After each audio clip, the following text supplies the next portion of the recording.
पर ये दोनों भाई गुजर गए। जब रूमी बाकी सर्वाइवर से पता करते हैं कि एक्चुअली में हुआ क्या, तो वो बस इतना कहते हैं कि हमारी एक बार को पलक झपकी, थोड़ी नींद सी लग गई और बस उस क्रैश के झटके से ही आंख खुली है सीधा।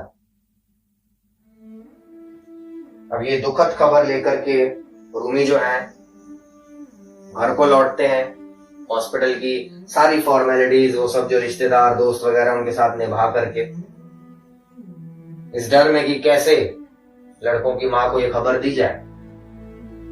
लड़कों की मां घर पर बहुत बेचैन थी।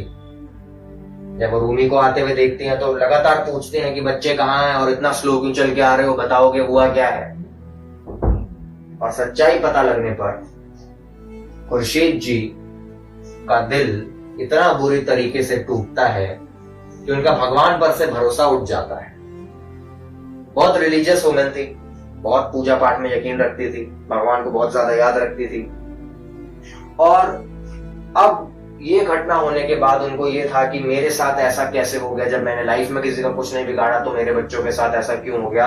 क्या भगवान है भी, क्या कुछ पॉजिटिव एनर्जी है इस दुनिया में, क्या ऐसा कुछ होता भी है, या ये सब वाहियात बातें हैं। दिल उनका टूट चुका था, वो डिप्रेशन में चली गई। उनके फ्यूनरल के 29 दिन बाद एक दिन अचानक पड़ोस में रहने वाली दस्तूर आंटी जो थी वो इनके घर आती और वो कहती हैं कि कुछ बहुत ही अजीब घटित हुआ है।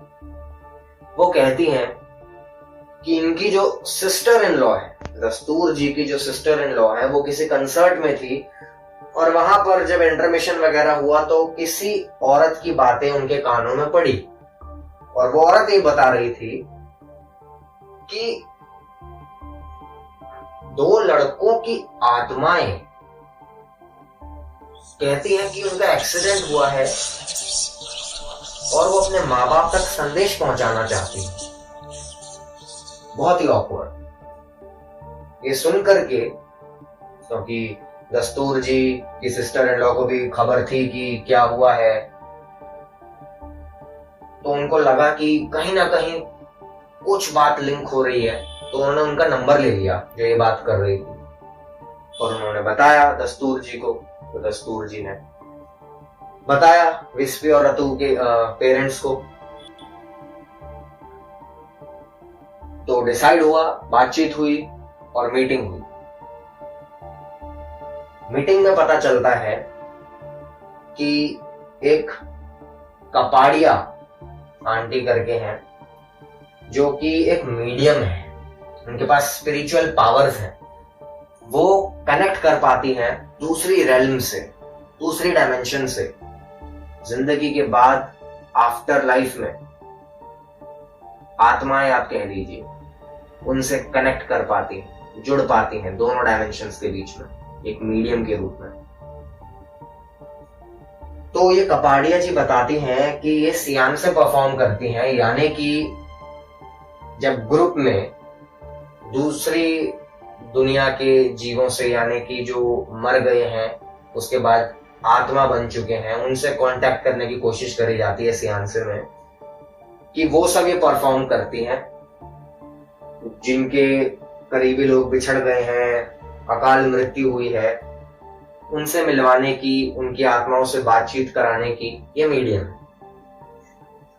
तो ऐसे ही ये बताती हैं, फिर ऐसे ही एक बार सियान से परफॉर्म मैं कर रही थी, करती रहती हूँ रेगुलरली, और अचानक से एक दिन वो बीच में इंटरप्ट हो गया। 2 यंग लड़कों ने, जवान लड़कों की आत्माओं ने इंटरप्ट कर दिया और बताया कि हमारा ऐसे ऐसे एक्सीडेंट हुआ और हमारे माँ बाप बिल्कुल दुखी हैं, टूट चुके हैं, सब कुछ खो चुके हैं अपना, पर हम उन तक ये मैसेज पहुंचाना चाहते हैं कि हम इस दुनिया में, आत्माओं की दुनिया में एकदम खुश हैं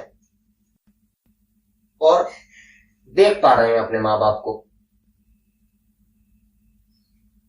और देखिए किस तरीके से ये बात उनके माँ बाप तक पहुंच भी गई। तो अब सियान से परफॉर्म किया जाता है। विस्पी और रतु के माँ बाप भी होते हैं, यानी कि खुर्शीद जी अपने पति देव के साथ सियानसे में कपाड़िया जी के साथ बैठती हैं। बाकी सब लोग भी होते हैं, बीच में होते हैं कपाड़िया जी, आसपास घेरे में होते हैं बाकी सब लोग, तो सबको कनेक्ट करवाने की मदद कर रही होती हैं कपाड़िया जी। तो जब बात आती है भावनगरीज की, तो इनके मुंह से, कपाड़िया जी के मुंह से निकलता है, और मम्मी मोटो फैट्सो कैसी हो, ये शब्द यूज करके उनके बच्चे बात किया करते थे। प्यार से माँ को मोटो फैट्सो कह देना, और ऐसी बात उन्होंने किसी से डिस्कस नहीं करी है जिंदगी में कभी। कपाड़िया जी ये चीज बोल रही हैं, इस बात से हमारे भावनगरीज जो हैं, इनको यकीन हो जाता है ये कोई ढकोसला नहीं है, कि कुछ तो है जो इस दुनिया के परे है, और हो ना हो नहीं 201% ये हमारे ही बच्चों की आत्माएं हैं जो हमसे कनेक्ट कर रही हैं। किस तरीके से इसके बाद डिटेल में दोनों बच्चों की आत्माएं अपने माँ बाप से बात करती हैं, और उसके बाद उन तक और हम तक पहुंचाती हैं the laws of the spirit world. जुड़े रहिए द नॉलेज टैबलेट के साथ, और हम आपको इस सफर पर लेकर के चलेंगे जहां आपको इस दुनिया के परे जो दुनिया है उसके बारे में बताएंगे।